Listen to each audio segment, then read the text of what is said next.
আমি আজকে বানিয়েছি ফুলকপি রোস্ট। অসাধারণ একটা রেসিপি। এটা আপনারা ভাত, রুটি, পরোটার সঙ্গে পরিবেশন করতে পারবেন। দেখতে থাকুন আমার রেসিপিটা আমি কিভাবে বানিয়েছি।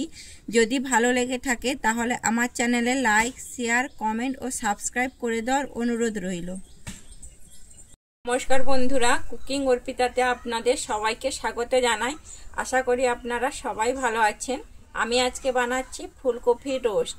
আমি যেইভাবে বানাই সেইভাবেই বানিয়ে আপনাদেরকে দেখাচ্ছি। যদি ভালো লেগে থাকে তাহলে আমার চ্যানেলে লাইক, শেয়ার, কমেন্ট ও সাবস্ক্রাইব করে দেওয়ার অনুরোধ রইল।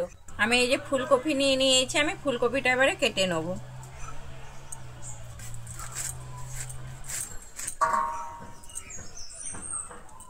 ফুলকপির পিসগুলো কিন্তু একটু বড় বড়ই রাখবো।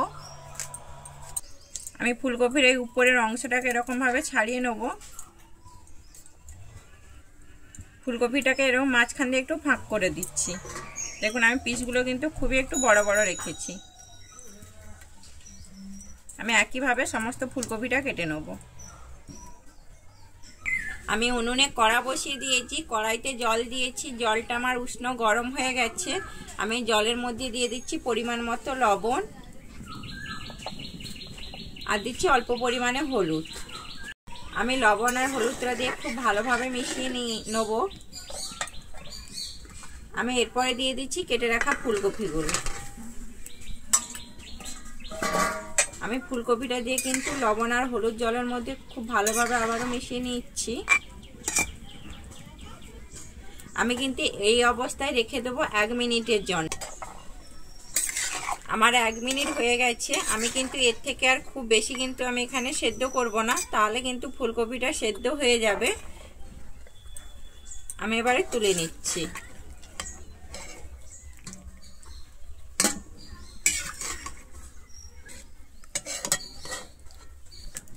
আমি কড়াইতে সাদা তেল দিয়েছি। আমি রান্নাটা কিন্তু সাদা তেলেই করব।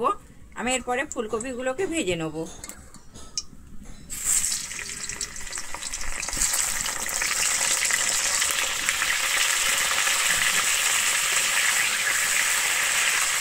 আমি ফুলকপিটা কিন্তু এখানে লাল করে ভেজে নেব।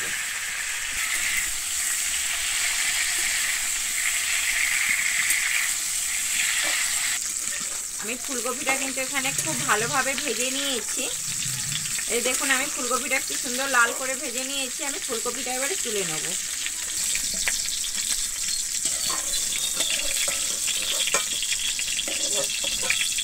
আমি এই তেলের মধ্যে আমি আরেকটু সাদা তেল দিয়ে দিচ্ছি। আমার তেলটা এখানে খুব ভালোভাবে গরম হয়ে গেছে। আমি প্রথমে দিচ্ছি এখানে কিছু গরম মশলা। আমি নিয়েছি দারুচিনি, এলাচ আর লবঙ্গ। আমার দারুচিনি, এলাচ, লবঙ্গটা ভাজা হয়ে গেছে।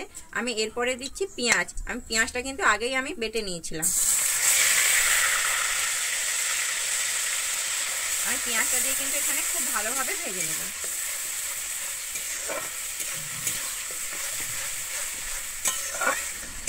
আমার পেঁয়াজটা কিন্তু এখানে খুব সুন্দর কষানো হয়ে গেছে।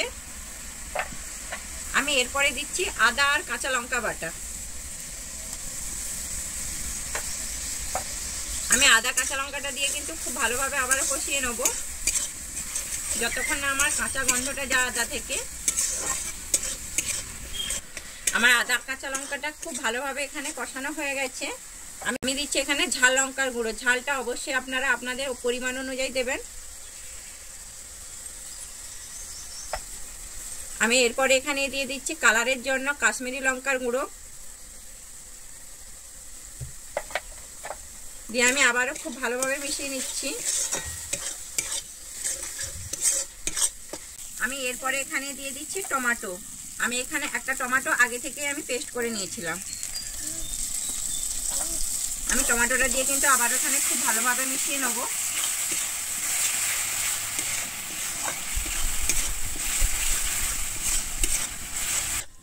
আমি এই টমেটোর উপরে এবারে দিয়ে দিচ্ছি হলুদ। হলুদটা দিয়ে আমি আবারও খুব ভালোভাবে এখানে মিশিয়ে নেব। আমার সমস্ত মশলাটা এখানে কিন্তু খুব সুন্দর কষানো হয়েছে। আমার মশলা থেকে তেল ছেড়ে দিয়েছে।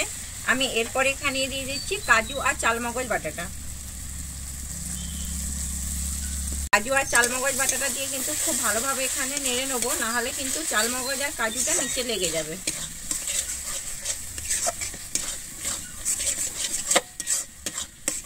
আমি কাজু আর চালমগজটা এখানে খুব ভালোভাবে কষিয়ে নিয়েছি।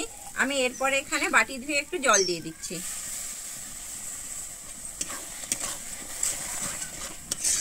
আমার মশলাটা কিন্তু এখানে খুব সুন্দর কষানো হয়েছে। আমি যে জলটা দিয়েছিলাম জলটা কিন্তু আমার সম্পূর্ণ শুকিয়ে গেছে। আমি এরপরে দিয়ে দিচ্ছি এখানে টক দই। আমি কিন্তু দইটা আগে থেকেই ফেটিয়ে রেখেছিলাম। আমি দইটা দিয়ে কিন্তু খুব ভালোভাবে এখানে নাড়তে থাকবো, নাহলে কিন্তু দইটা ফেটে যাবে। আমি দইটা এখানে কিন্তু খুব ভালোভাবে মিশিয়ে নিয়েছি। আমি এরপরে দিয়ে দিচ্ছি এখানে পরিমাণ মতো চিনি আর দিচ্ছি লবণ। আমি যেহেতু সেদ্ধর সময় আগে একটু লবণ দিয়েছিলাম, আমি তাই জন্য লবণটা কিন্তু একটু দেখেই দেবো। দিয়ে আমি আবারও খুব ভালোভাবে এখানে মিশিয়ে নিচ্ছি। আমি মশলাটা এখানে খুব ভালোভাবে কষিয়ে নিয়েছি। আমি এরপরে উপর থেকে একটু কস্তুরি মেথি দিয়ে দিচ্ছি। দিয়ে আমি খুব ভালোভাবে আবারও মিশিয়ে নেব। আমি এরপরে দিয়ে দিচ্ছি ভেজে রাখা ফুলকপিটা।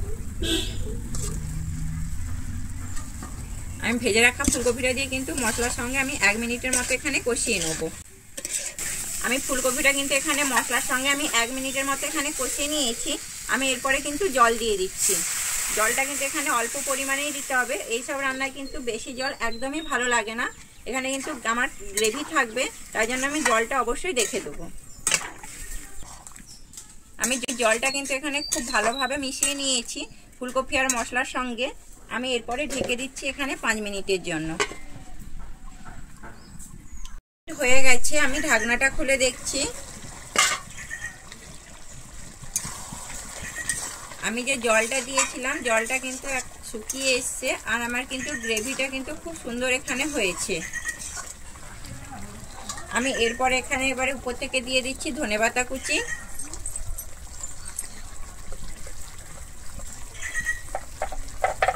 আর দিচ্ছি গরম মশলা গুঁড়ো।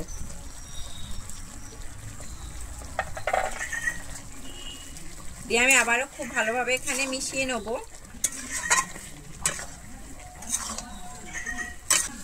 আমি গরম মশলাটা আর ধনেপাতাটা কিন্তু খুব ভালোভাবে এখানে মিশিয়ে নিয়েছি। আমি এবারে উপর থেকে এখানে একটু ঘি দিয়ে দিচ্ছি। আমি ঘিটা দিয়ে আবার এখানে খুব ভালোভাবে মিশিয়ে নেব। আমার রান্নাটা কিন্তু সম্পূর্ণভাবে রেডি হয়ে গেছে। আমার যদি এই রেসিপিটা আপনাদের ভালো লেগে থাকে তাহলে আমার চ্যানেলে লাইক, শেয়ার, কমেন্ট ও সাবস্ক্রাইব করে দেওয়ার অনুরোধ রইল। আমি এবারে নামিয়ে নিচ্ছি।